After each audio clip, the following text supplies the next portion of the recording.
दोस्तों, एक छोटी सी कहानी यह काम आएगी क्योंकि जीवन के उतारों चढ़ाव की स्टोरी बताई गई है। वीडियो को अंत तक सुनेगा क्योंकि अगर स्किप करेंगे तो आपको कुछ नहीं समझ में आएगा। तो चलो सुनते हैं। एक बार भगवान बुद्ध अपने शिष्यों के साथ एक गांव पहुंचे। वहां के लोग उनके ज्ञान से बहुत प्रभावित थे। एक दिन एक युवक ने बुद्ध से पूछा, गुरुदेव, हमें यह कैसे पता चलेगा कि जो आप हमें सिखा रहे हैं वह सच है? बुद्ध का उत्तर। बुद्ध मुस्कुराए और बोले, यह जानने के लिए तुम अपने अनुभव का सहारा लो।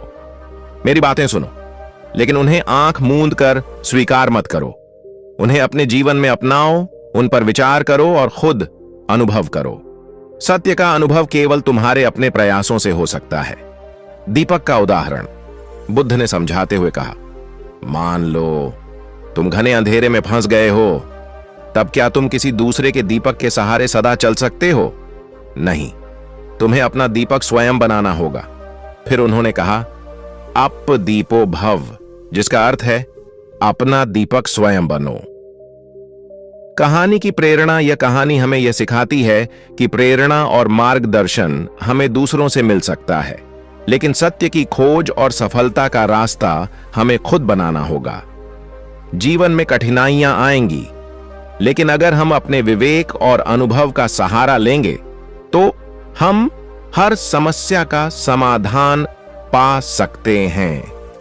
परिणाम यह मिला है कि दूसरों पर पूरी तरह निर्भर न रहें। अपने प्रयासों से रास्ता बनाएं। किसी भी बात को आंख मूंद कर स्वीकार न करें, उस पर विचार करें और उसे अनुभव करें। आत्मनिर्भरता और आत्मविश्वास ही सच्ची प्रगति की कुंजी है। भगवान बुद्ध का यह स्टोरी हमें अपने जीवन में हर कठिनाई को समझदारी से हल करने की प्रेरणा देता है। अपना दीपक स्वयं बनो, मतलब है कि अपने जीवन की रोशनी स्वयं बने। धन्यवाद मित्रों।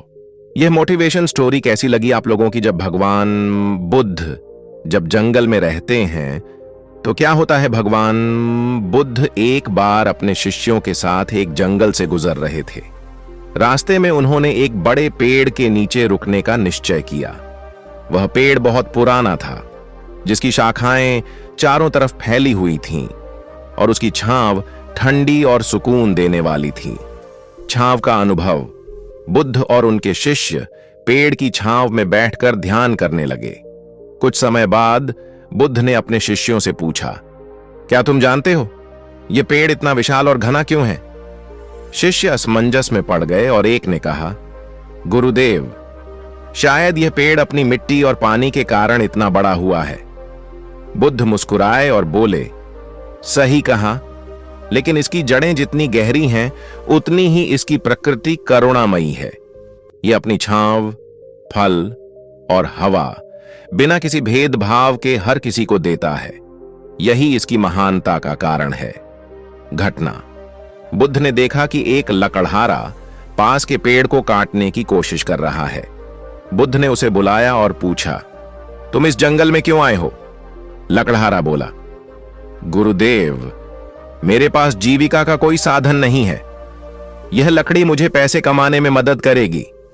बुद्ध ने उसे समझाया, पेड़ तुम्हें लकड़ी देता है, लेकिन अगर तुम इसे पूरी तरह काट दोगे तो यह तुम्हारी मदद नहीं कर पाएगा। इसे काटने की बजाय इसकी सूखी टहनियां लो और इसे जीवित रहने दो। लकड़हारे ने बुद्ध की बात मानी। उसने पेड़ को काटने का विचार त्याग दिया और सूखी टहनियों से अपना काम किया। वह बुद्ध की करुणा और बुद्धिमत्ता से बहुत प्रभावित हुआ और उनके शिष्य बन गया। संदेश। बुद्ध ने अपने शिष्यों से कहा, मनुष्य को भी इस पेड़ की तरह करुणामयी और दयालु बनना चाहिए। जो कुछ हमारे पास है वह हमें दूसरों के साथ बांटना चाहिए। करुणा और दया ही मनुष्य को महान बनाती है। कहानी की प्रेरणा। यह कहानी हमें सिखाती है कि जीवन में दूसरों की भलाई के लिए दया और करुणा दिखाना कितना महत्वपूर्ण है। जैसे पेड़ बिना किसी स्वार्थ के हर किसी की सेवा करता है, वैसे ही हमें भी दूसरों की मदद के लिए तैयार रहना चाहिए। सिखा मिली है करुणा और दया मानवता की सबसे बड़ी शक्ति है। जो कुछ हमारे पास है उसे दूसरों के साथ साझा करना हमें और अधिक समृद्ध बनाता है। प्रकृति से हमें निस्वार्थ सेवा का पाठ सीखना चाहिए। यह कहानी हमें एक बेहतर इंसान बनने और दूसरों के जीवन में सकारात्मक बदलाव लाने की प्रेरणा देती है।